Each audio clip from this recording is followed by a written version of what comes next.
कभी सोचा है कि कुछ तरल पदार्थ जैसे पानी इतनी आसानी से और एक प्रिडिक्टेबल तरीके से क्यों बहते हैं, जबकि कीचड़ जैसी चीजें इतनी कॉम्प्लिकेटेड क्यों होती हैं?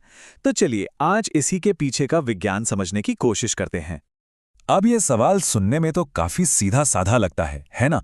लेकिन इसका जवाब असल में हमें फ्लूइड्स की दुनिया और सिविल इंजीनियरिंग की एक बहुत ही गहरी समझ देता है। और यही वो पहेली है जिसे आज हम मिलकर सुलझाने वाले हैं। तो इस पहेली को सुलझाने की चाबी कहाँ है?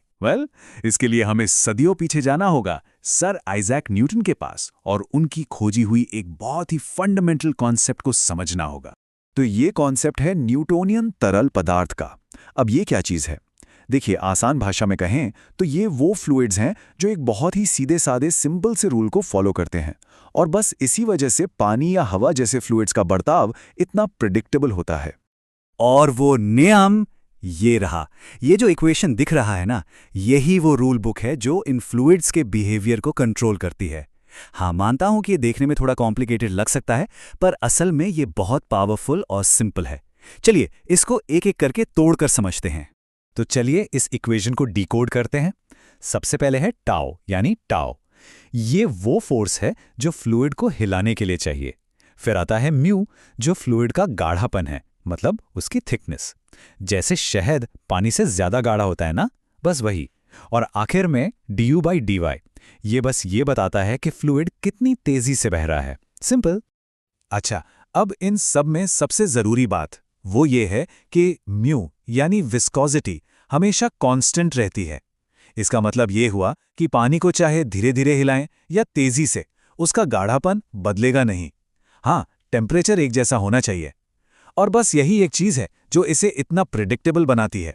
ठीक है, तो थ्योरी तो समझ आ गई, लेकिन रियल वर्ल्ड में इसका क्या मतलब है? इंजीनियर्स इन रूल्स का इस्तेमाल आखिर करते कैसे हैं, और इसका हमारी रोजमर्रा की जिंदगी पर क्या असर पड़ता है? चलिए अब इस पर बात करते हैं। देखिए, इंजीनियर्स ना दो तरह से सोचते हैं। एक होता है आइडियल फ्लूइड, जो थ्योरी और इक्वेशंस के लिए बिल्कुल परफेक्ट होता है, और दूसरा होता है रियल फ्लूइड यानी असली पानी, हवा, तेल, जिससे हमारा पाला असलियत में पड़ता है। अब असली दुनिया में टेम्परेचर जैसी चीजें विस्कोसिटी को थोड़ा बहुत बदल सकती हैं, पर किसी एक फिक्स टेम्परेचर पर वो कांस्टेंट ही रहती है। इंजीनियर्स फ्लूइड्स को एक और तरीके से भी देखते हैं। क्या उन्हें दबाया यानी कंप्रेस किया जा सकता है? अब पानी जैसे जो लिक्विड्स होते हैं, उनकी डेंसिटी लगभग कांस्टेंट रहती है, तो उन्हें कहते हैं इनकंप्रेसिबल। ये पाइपलाइंस और नहरों के डिजाइन के लिए बहुत जरूरी बात है। वहीं दूसरी तरफ हवा जैसी गैसें प्रेशर डालने पर सिकुड़ जाती हैं, तो वो होती हैं कंप्रेसिबल, और ये वेंटिलेशन सिस्टम्स के लिए इंपॉर्टेंट है। तो सवाल ये उठता है कि अगर कोई फ्लूइड सामने हो तो पता कैसे चलेगा कि वो रूल्स को फॉलो करता है या नहीं? इसके लिए एक बड़ी ही सिंपल सी 3 पॉइंट की चेकलिस्ट है।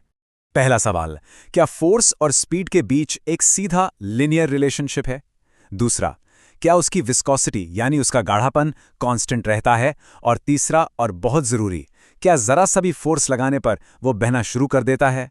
अगर इन तीनों सवालों का जवाब हाँ में है तो मुबारक हो, हमारे पास एक न्यूटोनियन फ्लूइड है। तो अब जब हम रूल्स को जान गए हैं तो मजा तो तब आएगा जब हम बात करेंगे उन फ्लूइड्स की जो इन रूल्स को तोड़ते हैं, यानी द रूल ब्रेकर्स। तो लीजिए, अब सारी कड़ियां जुड़ जाती हैं।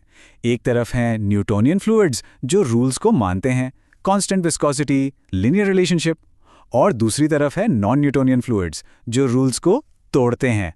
इनकी विस्कोसिटी बदलती रहती है, ये अनप्रेडिक्टेबल होते हैं। पानी एक रूल फॉलोअर है और कीचड़ एक रूल ब्रेकर। जरा कीचड़ के बारे में सोचिए। उसे बहने के लिए एक शुरुआती धक्के की जरूरत पड़ती है, इसे कहते हैं बिंघम प्लास्टिक। या फिर पेंट के बारे में सोचिए, जो ब्रश चलाते ही पतला हो जाता है, तभी तो उसे दीवार पर लगाना आसान होता है, पर वो फौरन टपकता नहीं। ये सब के सब नॉन न्यूटोनियन फ्लूइड्स हैं और इंजीनियरिंग के लिए एक बिल्कुल अलग तरह की चैलेंज पेश करते हैं। और बस इसी के साथ हम अपने सबसे पहले सवाल पर वापस आ गए। पानी प्रिडिक्टेबल क्यों है? क्योंकि वो न्यूटन के सिंपल से रूल को मानता है। और कीचड़ कॉम्प्लिकेटेड क्यों है? क्योंकि वो नहीं मानता, उसकी विस्कोसिटी कांस्टेंट नहीं है। बस इतनी सी बात है। लेकिन यहां एक और बड़ा दिलचस्प सवाल खड़ा होता है। अगर सिविल इंजीनियरिंग की पूरी नींव ही प्रेडिक्टेबल फ्लूइड्स पर टिकी है, तो फिर इंजीनियर्स उन कॉम्प्लिकेटेड रूल ब्रेकिंग फ्लूइड्स का क्या करते हैं जिनसे उन्हें निपटना पड़ता है, जैसे कीचड़ और गाद? वो उन्हें मैनेज कैसे करते हैं? खैर, ये एक पहेली है किसी और दिन के लिए।